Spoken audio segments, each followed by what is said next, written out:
presenter this afternoon is Mei-Ling Sproger.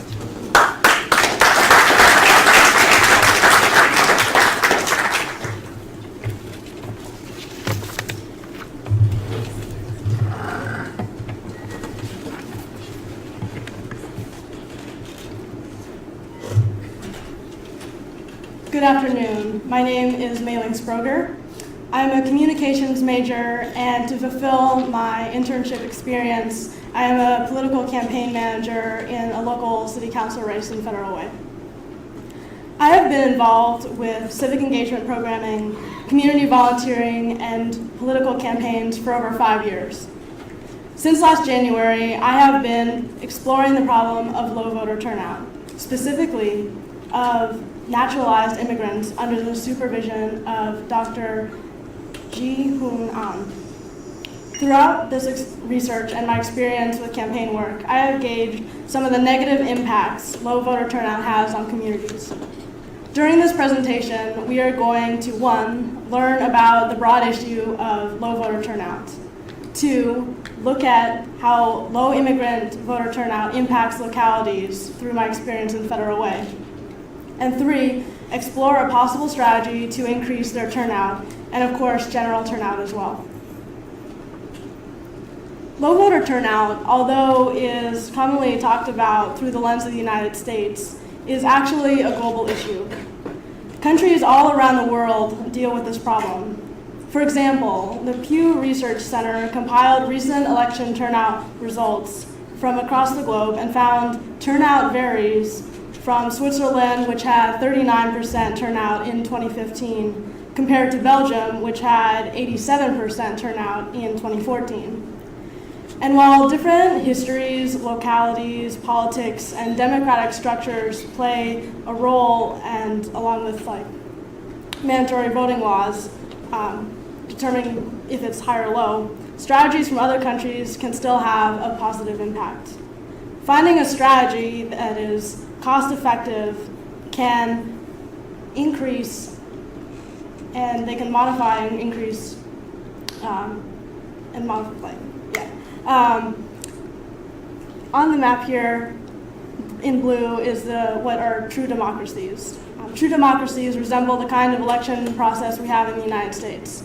All countries have minority, disenfranchised populations, and many of them want to improve this situation. If we find a viable, cost-effective strategy that improves this lookout, other countries can modify and localize the solution proposed here to fit their needs. With that said, why do we even care about low voter turnout? 1, voting directly affects less privileged citizens. These are our neighbors of marginalized populations across race, gender, and ethnic lines. And 2, disproportionate participation in government elections is one of the factors that lead to disproportionate representation among groups, another problem we see in our government. Through my research and my work, I found the Federal Way is no stranger to low voter turnout.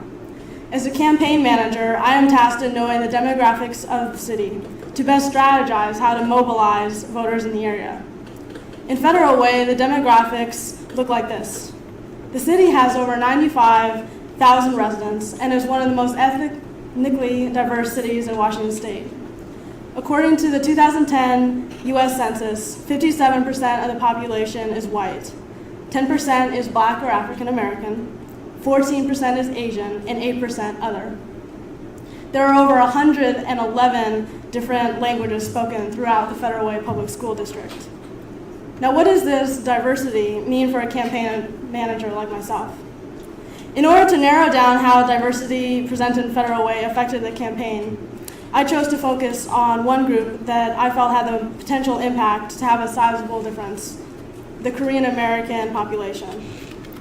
I chose this group because the presence of Korean American immigrants has a significant impact on the city's economic well-being. Downtown Federal Way has numerous Korean storefronts. There are several malls comprised entirely of Korean businesses, and there is an abundance of Korean churches and community organizations scattered throughout the city. According to a report in 2013, there were 5,000 Korean Americans residing in Federal Way. However, only one Korean American has ever been on the Federal Way City Council since the city was incorporated in 1990. Upon learning this, I began wondering what impact the absence of their vote has on the city. This led me to consider the voting habits of Asian immigrants in general, and what I found was alarming. According to Bunny, Edge, and Davis, authors of a news article, Asian American Population Surges, but Voter Turnout Still Lacks, Asian Americans have the lowest participation of any demographic group despite being well educated. I attribute this phenomenon to low internal political efficacy. In political science, there are two kinds of efficacy, internal and external. Internal political efficacy, according to political scientist Kai Arzenheimer, refers to how citizens feel that they can make an impact on the political system they are in. For example, when a person believes their vote doesn't count, their vote doesn't matter, and therefore they don't vote in an election, they are demonstrating low political efficacy. External political efficacy, according to Flanagan and Zingale, who studied political participation in America and vote choice, is the extent to which citizens believe that their government is working the way it should. While there are many factors that contribute to low voter turnout, such as low income, voter ID laws, and accessibility to voting, raising efficacy is the basis of my solution. I am focusing on internal instead of the more easily measured and studied external efficacy because I believe having internal motivation to vote is a vital factor in establishing a permanent voting behavior. With that said, my solution combines two strategies that already exist.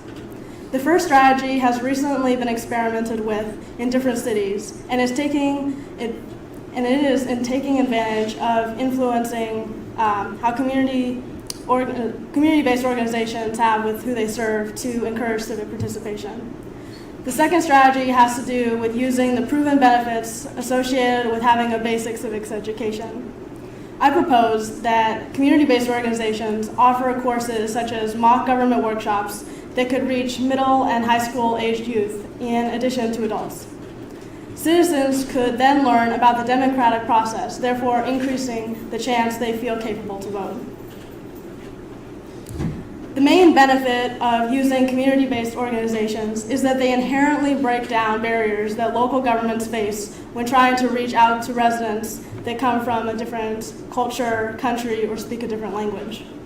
Community organizations can help bridge the gap between local governments and residents because the community-based organizations already have fostered a connection with the people they serve.